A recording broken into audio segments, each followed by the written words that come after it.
है। जिस दिन मन हमारा क्लियर हो जाएगा उस दिन हम मन के बंधन से आज़ाद हो जाएंगे। हम मन के बंधन में तब तक हैं कि जब तक हमारे मन में कोई ना कोई भी सही संशय है। तो इसलिए मैं यहाँ ये बात जोर देकर कहता हूँ कि आप अपने मन के संशय को यहाँ रखो, क्योंकि साहब जी कहते हैं कि रामरा संशय गांठ न छूटे, ताते पकड़ पकड़ जम लूटे। कि भाई जब तक संशय है, संशय की गांठ पड़ी हुई है हृदय में, तब तक हमको यमराज लूटता रहेगा। यमराज लूटने का मतलब है तब तक हम जन्म मरण में रहेंगे, क्योंकि संशय से ही हम जन्म मरण में जा रहे हैं। संशय ही मूल कारण है जन्म मरण का। इसलिए साहब जी जोर देते हैं कि संशय का निवारण करो।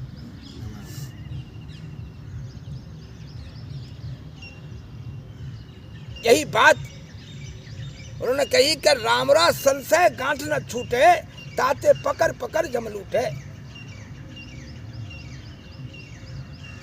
तब तक यमराज लूटता रहेगा।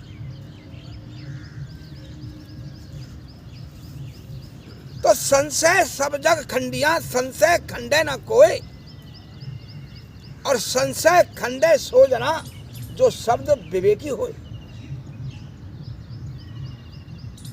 साहब जी कहते हैं कि भाई संशय सारे जग का खंडन कर रहा है।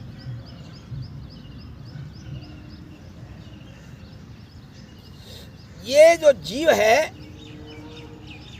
इसको संशय ने डस रखा है।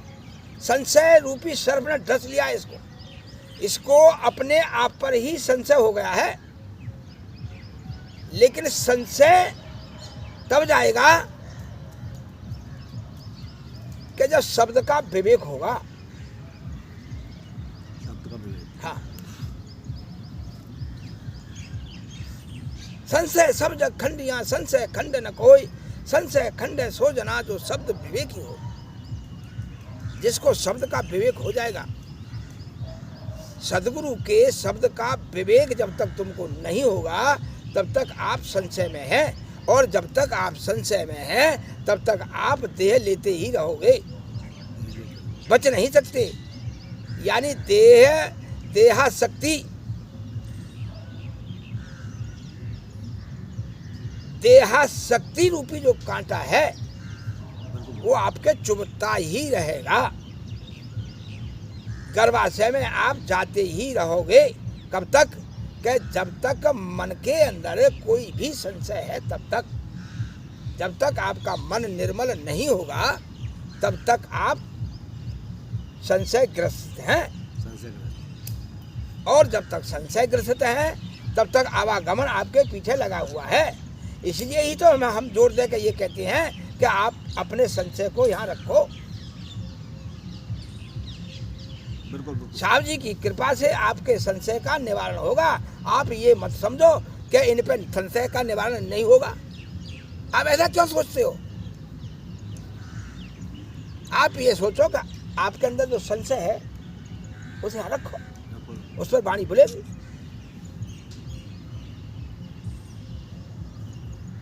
संशय तभी तो साहब जी ने कह दिया कि भाई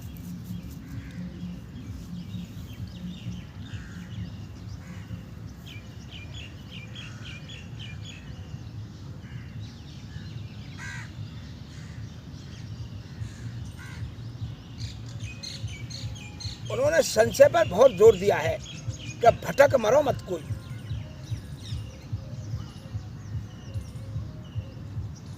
ये जीवन अनमोल है। इस जीवन में जो तुम जी रहे हो ये संशय का निवारण के लिए ही हमें तुम्हें मिला है।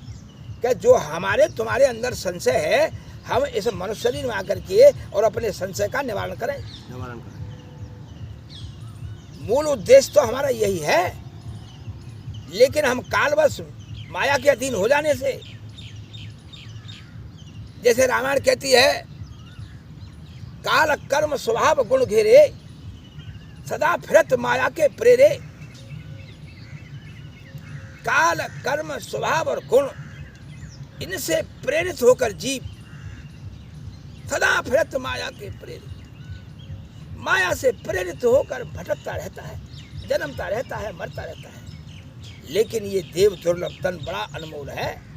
इस मनुष्य शरीर का ही तो महत्व है कि हम इस शरीर में आकर के हम अपने संशय का निवारण कर सकते हैं कि आखिर वास्तविकता क्या है।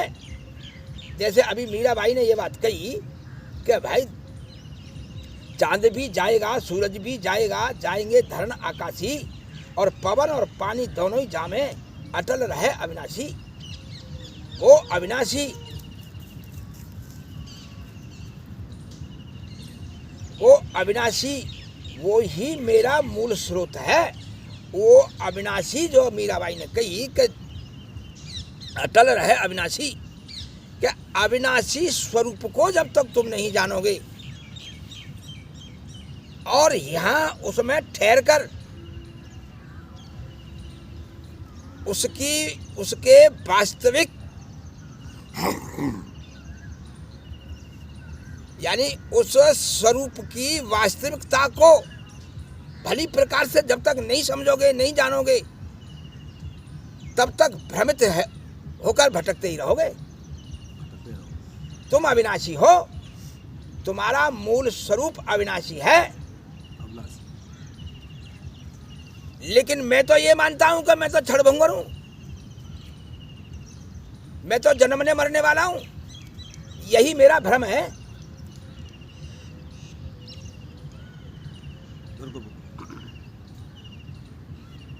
जिस दिन मेरी समझ में ये बात आ जाएगी कि मैं तो अविनाशी हूं, मैं जन्मने मरने वाला नहीं हूं, और ये बात जब मैं भली प्रकार से जान लूंगा, मैं प्रमाण के, तो मैं शांत हो जाऊंगा। शांत हो जाऊंगा। हमारे सभी संत महापुरुष इसी बात को तो समझाना चाहते हैं। लेकिन गुरुजी अगर इजाजत हो तो मैं थोड़ा सा खूब बोलो, थोड़ा क्यों बोलो। एक चीज जानना चाह रहा हूँ कि जैसे अब आप कह रहे हैं कि अनामी है, हाँ, लेकिन उस अनामी को कहने या समझाने के लिए तो हमें 52 अक्षर का सहारा तो लेना पड़ेगा।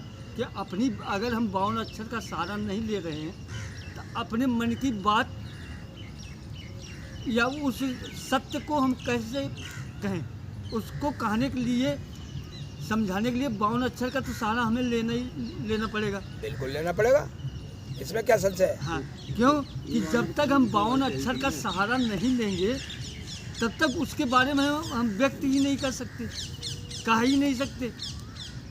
भाई गुरु नानक देव जी कहते हैं कि 2 अक्षर का भेद बतावे, सतगुरु सोई पूरा कहावे। 2 अक्षर का भेद बतावे,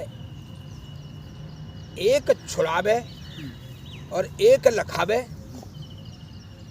समझ रहा, तुम्हारी बात का ही जवाब है कि एक छुड़ावे और एक लखावे, तब प्राणी निज घर जावे। कि जो 2 अक्षर हैं उन दोनों अक्षरों का भेद भली प्रकार से गुरु समझा दे कि भाई उनमें दोनों में एक को तो लखा दे और एक को छुड़ा दे।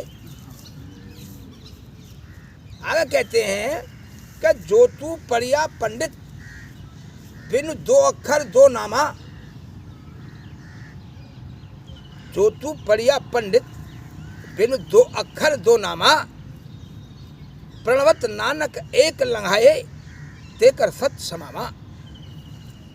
हे पंडित, तू बिना 2 अक्षर के, बिना 2 अक्षर को जाने।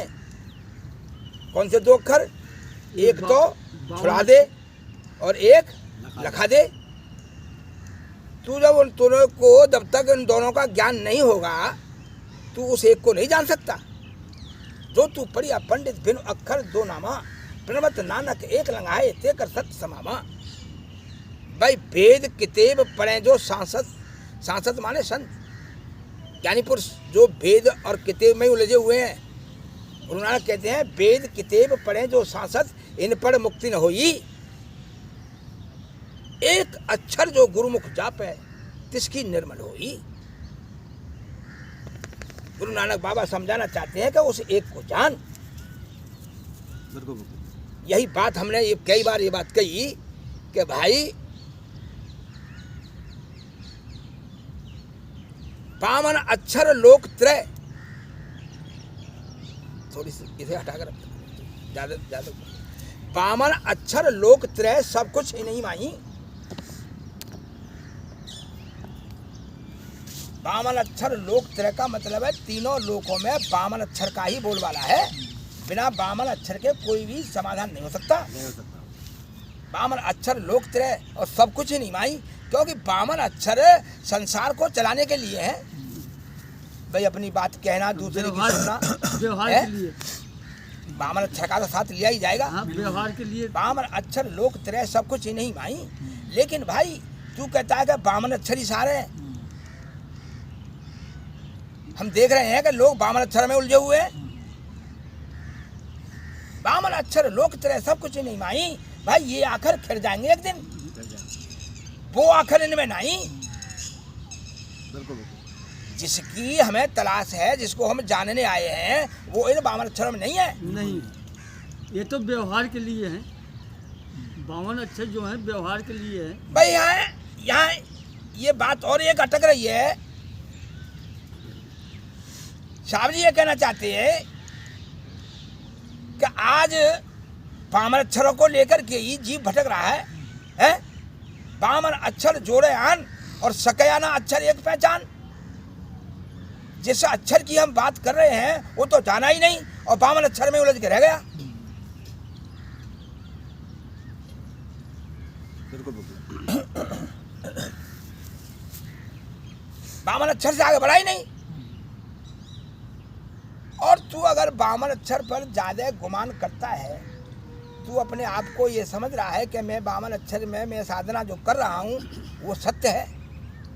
लेकिन सुन अब बात कि भाई जब नाद नहीं था, जब नाद नहीं था, बिंदु नहीं था और कर्म नहीं था काया, जब नाद भी नहीं था, बिंदु भी नहीं था, कर्म भी नहीं था और कोई काया भी नहीं थी, नाद नहीं था, बिंदु नहीं था, कर्म नहीं था, काया, अलख पुरुष के जिब्या नहीं थी, तब तो शब्द कहाँ से आया? आप विचार करके देखिए, आप समझ के देखिए कि शब्द तो ये जो बामन अक्षर वाला शब्द तो तब आया जब तू धरती पे धराधाम पर हाँ, लेकर संसार आया। बना।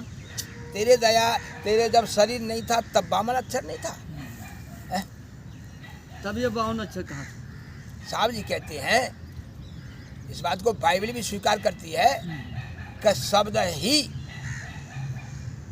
आदि में शब्द था, शब्द परमेश्वर के साथ था और शब्द ही परमेश्वर था।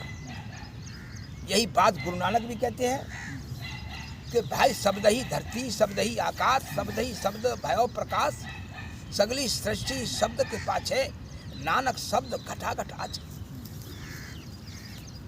साहब जी भी कहते हैं कि संतो शब्द साधना कीजिए और जाई शब्द से प्रकट भय सब शब्द कह दीजिए। भाई शब्द शब्द सब कोई कहे, वो तो शब्द विदे और जिब्या पे आवे नहीं, निरख परख कर ले।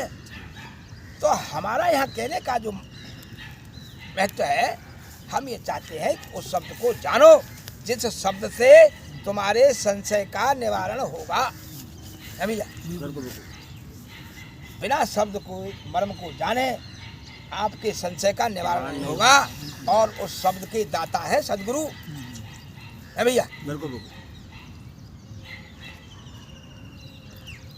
गुरु से उस शब्द को जानो। जहाँ कहते हैं संत कि सार शब्द जब आवे हाथा, उत्तम काल नवावे माथा। जब आप उस शब्द को जान लेंगे तो काल भी आपके आगे मस्तक नवाने लगेगा, क्योंकि शब्द ही तो है। शब्द ही है। आप शब्द स्वरूप हैं। आप देह स्वरूप नहीं है, आप ज्योति स्वरूप नहीं है, आप शब्द स्वरूप हैं। तो आप शब्द के मर्म को जानो गुरु से। बिल्कुल बिल्कुल। जब तक आप शब्द के मर्म को नहीं जानोगे तब तक आपको देह लेनी पड़ेगी, पड़ेगी पड़ेगी। बच नहीं सकते। तो शब्द के मर्म को जानना ही हमारा लक्ष्य है।